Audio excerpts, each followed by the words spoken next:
বাটুল, এবার তুমি সাহায্য না করলে কিন্তু আমার সমস্ত পরিশ্রম বৃথা হয়ে যাবে। না না, তা কেন হবে ঋষিরাজ বাবু, আমি অবশ্যই আপনাকে সব দিক থেকে সাহায্য করব। আপনার মতন একজন মহান বিজ্ঞানীর গবেষণা ও আবিষ্কার আমি কিছুতেই ব্যর্থ হতে দিতে পারি না। সত্যি বলছো বাটুল? তুমি আমাকে সব দিক থেকে সাহায্য করবে? হ্যাঁ, করব ঋষিরাজ বাবু। এখন বলুন আমি আপনাকে কিভাবে সাহায্য করতে পারি। তুমি আমার সঙ্গে ওই দ্বীপে চলো বাটুল। আসলে আমি এখনো পর্যন্ত বুঝতে পারছি না ওই দ্বীপের প্রকৃত পরিবেশটা ঠিক কেমন। ওখানকার জলবায়ু, ভূপ্রকৃতি, জীবজন্তু এই সব বিষয়ে এখনো তেমন কোনো স্পষ্ট ধারণা যেন আমি করে উঠতে পারিনি। তাই একা একা ওরকম একটা দ্বীপে যেতে মনে খুব একটা সাহস হচ্ছে না। কারণ ওখানে গিয়ে আমার কিছু একটা হয়ে গেলে অন্তত তুমি তো থাকবে, তোমার তো আর কিছু হবে না। তখন তুমিই তো অন্যদের আমার আবিষ্কার করা ওই আশ্চর্য দ্বীপের ব্যাপারে বলতে পারবে। আপনি এত ভয় পাচ্ছেন কেন ঋষিরাজ বাবু? কিচ্ছু হবে না আপনার। তাহলে তুমি কথা দাও বাটুল, কথা দাও তুমি আমার সঙ্গে যাবে। অবশ্যই যাব। যাক, তুমি আমার সঙ্গে ওই আশ্চর্য দ্বীপে যাবে শুনে জানো যেন এখন অনেকটা হালকা বোধ করছি। কবে আমরা ওই দ্বীপের উদ্দেশ্যে বেরোবো? কালকে, কালকেই, কাল সকালেই আমাদের অভিযান শুরু হবে। কালকেই? হ্যাঁ, কালকেই বাটুল। কারণ আমি চাই না এই ব্যাপারে কোনো রকম দেরি হোক। চারদিকে আমাদের দেশের শত্রুপক্ষের লোকেরা একেবারে ওত পেতে বসে আছে। এই আশ্চর্য দ্বীপের খবরটা একবার যদি ওরা পেয়ে যায় তাহলে কেলেঙ্কারি হয়ে যাবে। ওই দ্বীপের জন্য যুদ্ধ পর্যন্ত হয়ে যেতে পারে। ওকে, তাহলে কালকেই আমাদের যাত্রা শুরু হবে। ইয়েস, কালকেই।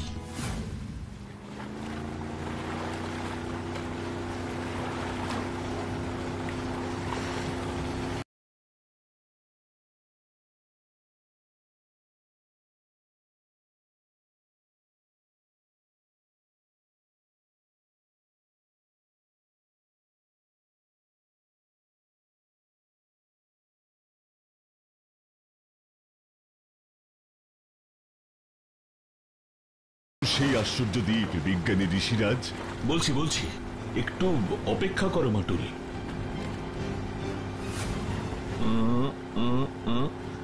আর একটু নর্থ ইস্ট, মানে আর একটু উত্তর পূর্ব দিকে গেলেই আমরা ওই আশ্চর্য দ্বীপের কাছাকাছি গিয়ে পৌঁছবো।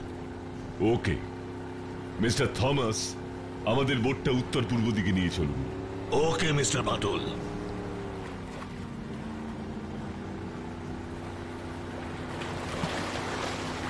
সম্ভবত ওটাই সেই দ্বীপ বাটুল, কিন্তু যতক্ষণ না দ্বীপটাতে নামছি ততক্ষণ তো নিশ্চিত করে বলতে পারবো না। মিস্টার থমাস, আমাদের বোটটাকে ওই দ্বীপটার দিকে নিয়ে চলুন। Okay mister Rishiraj.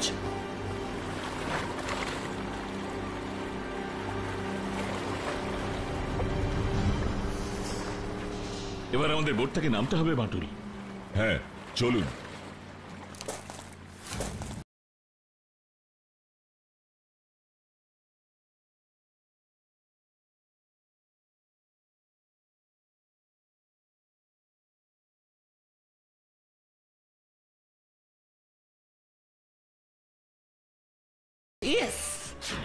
এতদিন ধরে যা খুঁজছিলাম আজ তা খুঁজে পেয়েছি বাটুল, খুঁজে পেয়েছি।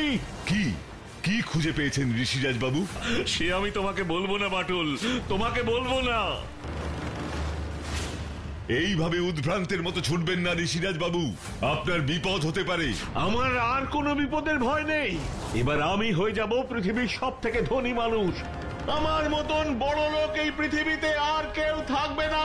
শুনতে পেয়েছো বাটুল? আপনি এইসব কি বলছেন ঋষিরাজ বাবু? আপনি কি করে পৃথিবীর সবচেয়ে ধনী ব্যক্তি হবেন? আপনার কথা আমি ঠিক বুঝতে পারছি না। তোমার আর এসব বুঝেও কাজ নেই বাটুল, তোমার কাজ শেষ এখন। তুমি ভালোয় ভালোয় বাড়ি ফিরে যাও।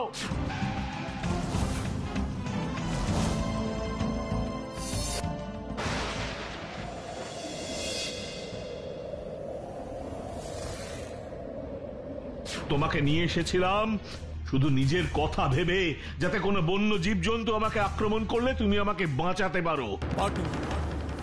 কিন্তু এখানে তো কোনো বন্য জীবজন্তুই নেই। তাই তোমাকেও আর আমার দরকার নেই। ছি ছি ঋষিরাজ বাবু, আপনাকে আমি একজন বড় বিজ্ঞানী হিসেবে সম্মান করতাম, কিন্তু আজ আপনার যে রূপ আমি দেখলাম তাতে আর আপনাকে সম্মান করতে ইচ্ছে করছে না।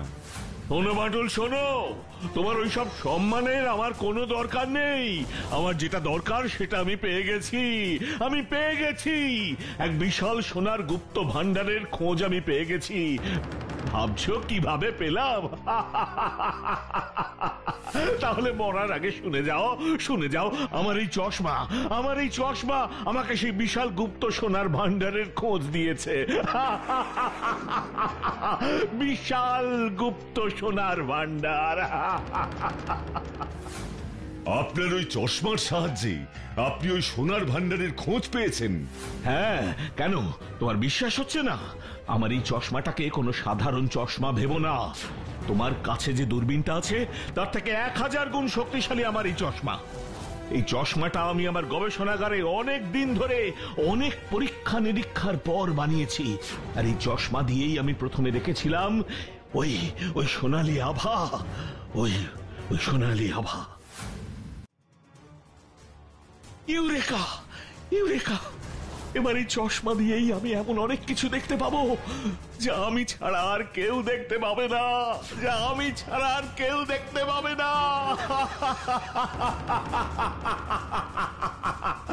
আমি ছাড়া আর কেউ দেখতে পাবে না। কিন্তু এই চশমার কথা তো আপনি আমাকে আগে বলেননি ঋষিরাজ বাবু। আমি কি তোমাকে এই কথা আগে বলেছি যে এখানে এই দ্বীপে এসে সোনার ভান্ডারের খোঁজ পেলে আমি তোমাকে মেরে ফেলবো? হ্যাঁ, মেরে ফেলবো বলেছি আগে?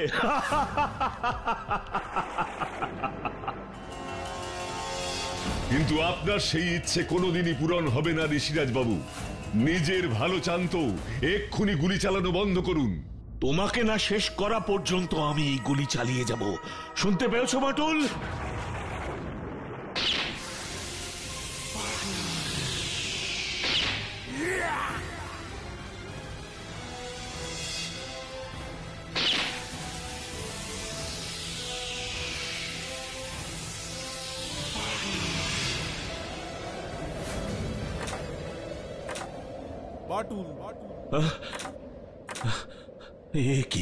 এ কি বন্দুকে গুলি তো শেষ। এবার বাটুল আমাকে ধরে ফেলে তো শেষ করে দেবে। না, এক্ষুনি আমাকে ওই সোনার গুপ্ত ভান্ডারের দিকে দৌড়ে পালাতে হবে।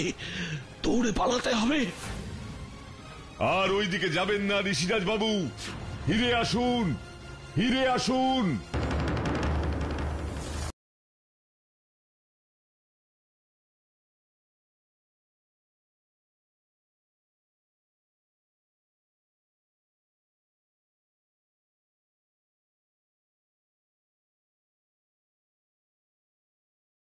এত সোনার আলো, সোনালি আলো, মানে সোনার গুপ্ত ভান্ডার। এই বিশাল গহ্বর থেকেই তো আলোটা বের হচ্ছে। তার মানে এর ভেতরেই আছে সেই সোনার লুকোনো ভান্ডার। বাটুল আসার আগেই এই গর্তে আমাকে ঝাঁপ দিতে হবে। হ্যাঁ, বাটুল আসার আগে এই গর্তে আমায় ঝাঁপ দিতে হবে।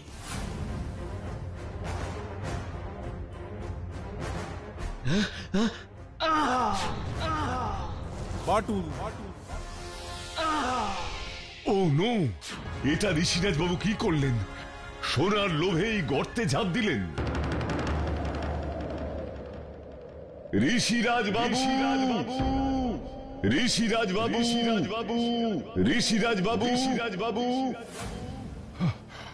না, কোনো সাড়াই তো পাচ্ছি না।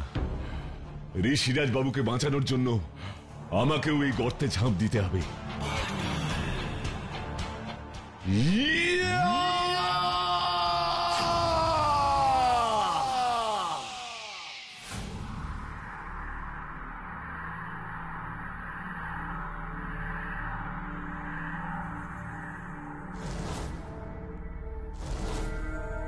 কে তুই?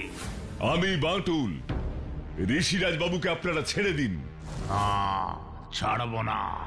সেরকম বুঝলে তোকে ওর সাথে জেলখানায় সারা জীবনের জন্য বন্দি করে রাখবো। তখন কিছুতেই নিজেকে ছাড়াতে পারবি না। নিজের ভালো চাস তো এখান থেকে পালা। না, ঋষিরাজ বাবুকে সঙ্গে করে না নিয়ে আমি এখান থেকে যাব না। কিন্তু আমরা ওকে কিছুতেই ছাড়তে পারবো না। ওর মতো লোভী মানুষকে আমরা একবার ধরতে পারলে আর ছাড়ি না। আপনি কি করে জানলেন ঋষিরাজ লোভী? এই লাল পাথরটা দেখেছো বাটুল? কিন্তু এই লাল পাথর দিয়ে কি হবে? এই লাল পাথর আমি ব্যবহার করি কে লোভী আর কে লোভী নয় এটা ধরবার জন্য। যদি কোনো ব্যক্তি লোভী হয় তাহলে এই লাল পাথর তার গায়ে স্পর্শ করালেই এই লাল পাথরের রং নীল হয়ে যাবে। কি? কোন লোভীর গায়ে এই লাল পাথর ছোঁয়ালে তা নীল হয়ে যাবে? আমার কথা বিশ্বাস হচ্ছে না তাই না? তাহলে এখনই এটা নিজের চোখেই দেখো।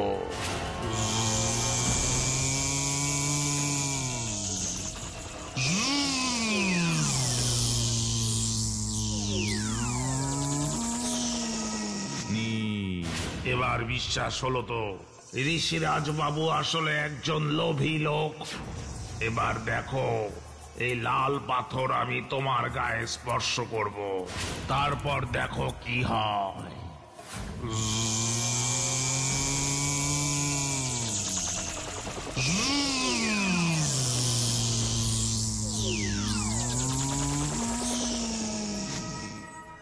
আমি জানি তুমি লোভী নও, আর তাই আমার লাল পাথর লালই রয়ে গেছে। এখন তুমি এখান থেকে যাও বাটুল। না না বাটুল, না, তুমি আমাকে ছেড়ে এখান থেকে যেও না। আমার কথা শোনো, তুমি আমাকে ফেলে এখান থেকে চলে যেও না। আমি আপনাকে ছেড়ে এখান থেকে যাব না ঋষিরাজ বাবু, কিছুতেই যাব না। কিন্তু আমিও যে ঋষিরাজকে এখান থেকে যেতে দেব না। কিন্তু কেন? ঋষিরাজ বাবু এখান থেকে চলে গেলে কি হবে? সোনার লোভে আরো অনেক অনেক লোভী মানুষ এখানে এসে আমাদের জীবনকে আরো বেশি দুর্বিষহ ও অশান্তিময় করে তুলবে। কিন্তু আমরা তো... বলতে বলতে থেমে গেলেন কেন? বলুন। আমরা সোনার তৈরি নই বাটুল, আমরা সোনার তৈরি নই। আর আমাদের এই জায়গাটাও সোনা দিয়ে তৈরি নয়। কি কি বললেন? সোনা দিয়ে তৈরি নয়?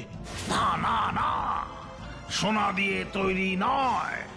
তাহলে আপনাদের এই জায়গার সব মানুষকে এমন সোনা দিয়ে তৈরি কেন মনে হয়?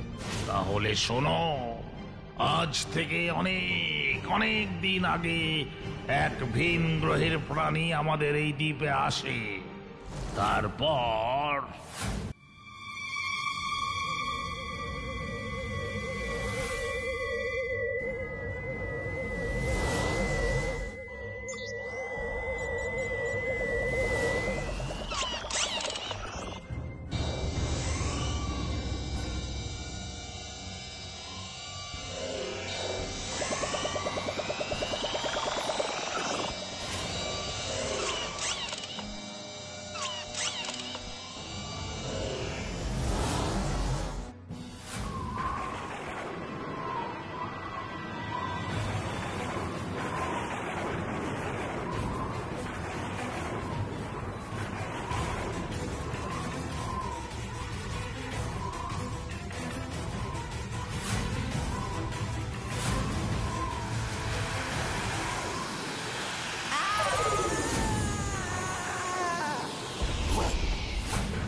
কে তুমি? আমাদের তুমি কি অবস্থা করলে? আমি লিবারো গ্রহের প্রাণী ক্যাকটাস। লিবারো গ্রহের প্রাণী ক্যাকটাস? কেন এসেছো এখানে? এসেছি এখান থেকে একটা একটা করে মানুষকে ধরে নিয়ে যাব বলে। কিন্তু কেন? সেই কথা আমি তোমাদের বলবো না। কেন আপনাদের এক এক করে ধরে নিয়ে যাবে সেই কথা ওই ভিন গ্রহের প্রাণী ক্যাকটাস বলেনি? না, কিন্তু তোমাকে একটা কথা বলি, মন দিয়ে শোনো। ওই ক্যাকটাস প্রতি রাতেই এই দ্বীপে আসে আমাদের ভয় দেখাতে। প্রতি রাতেই আসে? তার মানে তো আজকেও আসবে। হ্যাঁ আসবে। ক্যাকটাস ক্যাকটাস আগের দিন বলে গেছে যে আজকে এসে ও আমাদের মধ্যে থেকে একজনকে ধরে নিয়ে যাবে। তুমি আমাদের বাঁচাও বাটুল, আমাদের বাঁচাও। বাঁচাবো, অবশ্যই বাঁচাবো, কিন্তু তার বিনিময়ে আপনাকে ঋষিরাজ বাবুকে ছেড়ে দিতে হবে। তুমি আমাদের ক্যাকটাসের হাত থেকে বাঁচালে আমি ও ঋষিরাজকে ছেড়ে দেব, আমি কথা দিলাম।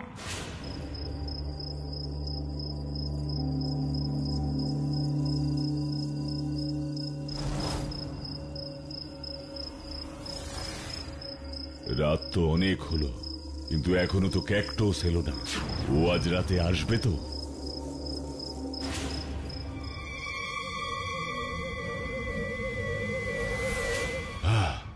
ওই তো একটা স্পেসশিপ, তার মানে ওই স্পেসশিপ থেকেই ক্যাকটাস এক্ষুনি নামবে।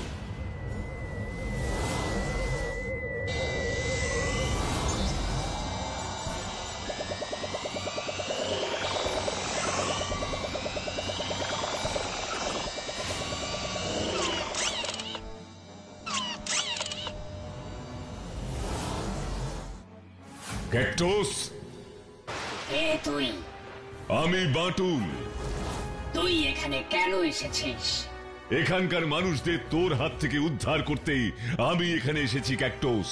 এবার তুই এখানকার মানুষদের আবার আগের মতন করে দে। না না, কিছুতেই করব না। আমি ওদের এক এক করে এখান থেকে আমাদের লিবারো গ্রহে নিয়ে যাব। আমি থাকতে তুই কাউকেই এখান থেকে লিবারো গ্রহে নিয়ে যেতে পারবি না। তোর এত বড় সাহস, তুই আমাকে বাধা দিবি বলছিস? তাহলে দেখ আমি এক্ষুনি তোর কি অবস্থা করি।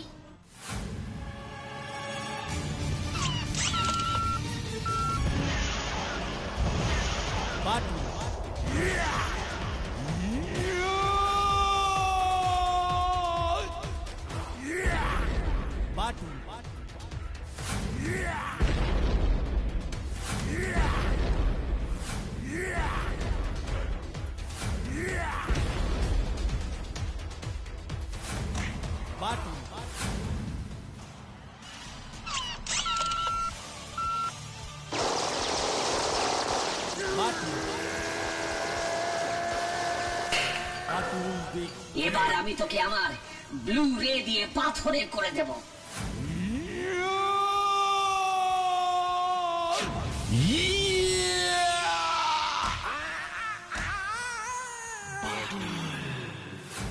এবার বলো ক্যাকটাস, তুমি এখানকার মানুষদের ধরে নিয়ে যেতে চাও কেন? আসলে আমরা চাই আমাদের লিবারো গ্রহকেও এই পৃথিবীর মতন সুন্দর করে গড়ে তুলতে। তাই আমরা চেয়েছিলাম এখানকার মানুষদের মস্তিষ্ক আমাদের লিবারো গ্রহের প্রাণীদের মাথায় প্রতিস্থাপন করতে, যাতে ওরাও মানুষের মতন চিন্তা করতে পারে ও আমাদের লিবারো গ্রহকে আপনাদের পৃথিবীর মতন সুন্দর করে সাজাতে পারে। কিন্তু এ তো অন্যায়। শোনো ক্যাকটাস, তোমরা যা চাইছো তার জন্য তোমাদের উন্নত মানের গবেষণাগার ও বিজ্ঞানীর প্রয়োজন। তোমরা সবার আগে আমাদের পৃথিবীর একজন বিজ্ঞানীর সাথে কথা বলো, তাকে তোমাদের লিবারো গ্রহটা দেখাও। তারপর ওই বিজ্ঞানীর পরামর্শ শুনে তোমরা তোমাদের পরবর্তী কাজ ঠিক করো। কি করলে তোমাদের লিবারো গ্রহকে তোমরা আমাদের পৃথিবীর মতন সুন্দর করে গড়ে তুলতে পারবে। কিন্তু আমরা তেমন বিজ্ঞানীকে পাবো কোথায়? সেই বিজ্ঞানীর খোঁজ আমি তোমাকে দেব, কিন্তু তুমি তার আগে বলো কি করলেই মানুষদের আবার আগের রূপে ফিরিয়ে আনা যাবে। বলছি, শোনো, এই মানুষেরা যদি সমুদ্রের লবণাক্ত জলে স্নান করে, তাহলে সমুদ্রের লবণ মেশানো জলে ওদের শরীরের এই সোনালী আবরণ ধুয়ে যাবে, আর আমরা আবার আগের মতো হয়ে যাব, তাই না বাটুল? একদম তাই। এবার আপনি বিজ্ঞানী ঋষিরাজকে ছেড়ে দিন। উনি এখন ক্যাকটাসের সাথে গিয়ে ওদের সাহায্য করবেন। ঠিক আছে।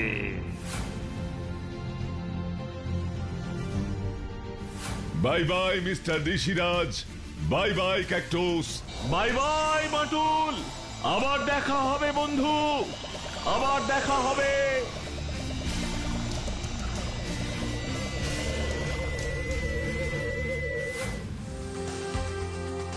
বাটুল্লা, বাটুল্লা, বাটুল্লা বাটুলদা ফিরে এসেছে, বাটুলদা ফিরে এসেছে। কিরে 100টা করে অঙ্ক করেছিস তো? আমি কিন্তু বাড়িতে গিয়েই দেখবো। হ্যাঁ, সেই অঙ্ক।